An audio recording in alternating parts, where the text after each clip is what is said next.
tingkah laku seseorang tidak hanya dikontrol oleh reward dan reinforcement. Jadi, tingkah laku seseorang senantiasa didasarkan pada proses berpikir atau kognitif, yaitu suatu tindakan untuk mengenal, memahami, dan memikirkan situasi di mana tingkah laku itu terjadi. Dalam situasi belajar, seseorang akan selalu terlibat langsung dalam situasi itu dan memperoleh temuan-temuan dari proses berpikir yang dilakukan atau insight, sebelum muncul tingkah laku atau keputusan untuk pemecahan masalah yang dihadapi. Jadi, kaum kognitivis berpandangan bahwa tingkah laku seseorang lebih bergantung dan ditentukan kepada pemahaman terhadap hubungan-hubungan yang ada di dalam suatu situasi.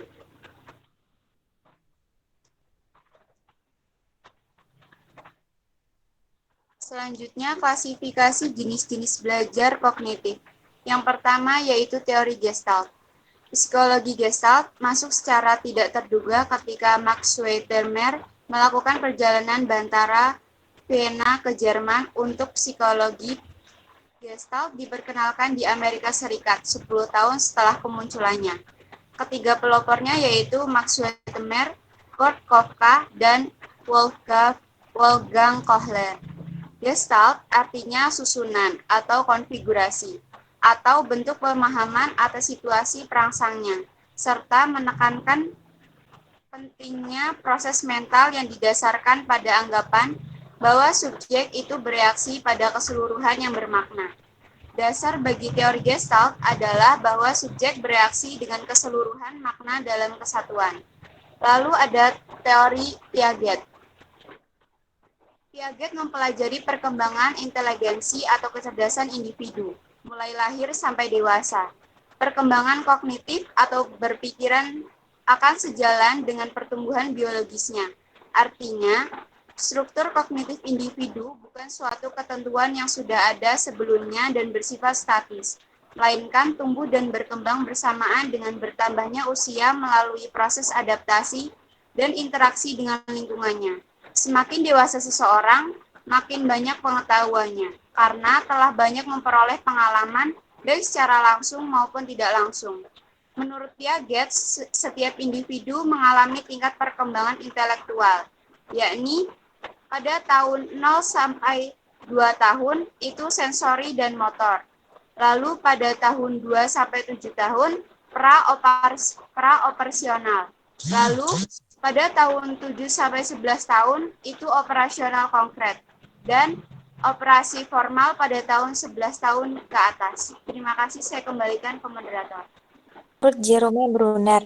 Menurut Jeremy Brunner, teori perkembangan kognitif harus memperhatikan aspek-aspek pertumbuhan intelektual secara alamiah, yaitu yang pertama, pertumbuhan intelektual ditandai dengan berkembangnya respon setiap stimulus terhadap lingkungan secara tiba-tiba.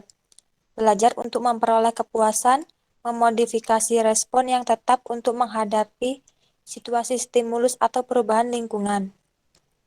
Yang kedua, pertumbuhan tergantung pada perkembangan internal dan sistem penyimpanan informasi yang menggambarkan fakta. Dengan sistem penyimpanan informasi, memungkinkan peserta didik mempelajari sistem simbol yang digunakan di dunianya, sehingga meningkatkan kemampuannya untuk menduga berdasarkan fakta yang diketahui. Yang ketiga, pertumbuhan intelektual melibatkan kapasitas untuk berkomunikasi dengan orang lain melalui kata-kata atau simbol. Proses pembelajaran harus dilalui 3 tahap yang terdiri dari yang pertama, tahap persiapan belajar, meliputi mengarahkan perhatian, pengharapan, dan pendapat kembali informasi. Yang kedua, tahap pemerolehan dan performasi, meliputi persepsi seleksi atas sifat stimulus, semantik, retrieval, respon, dan penguatan. Dan yang terakhir, tahap alih belajar, meliputi pengisyaratan untuk retrieval dan pemberlakuan secara umum. Saya kembalikan ke moderator. Oke, selanjutnya tentang penerapan teori belajar dalam perubahan tingkah laku belajar akan dipaparkan oleh Hani Fariza.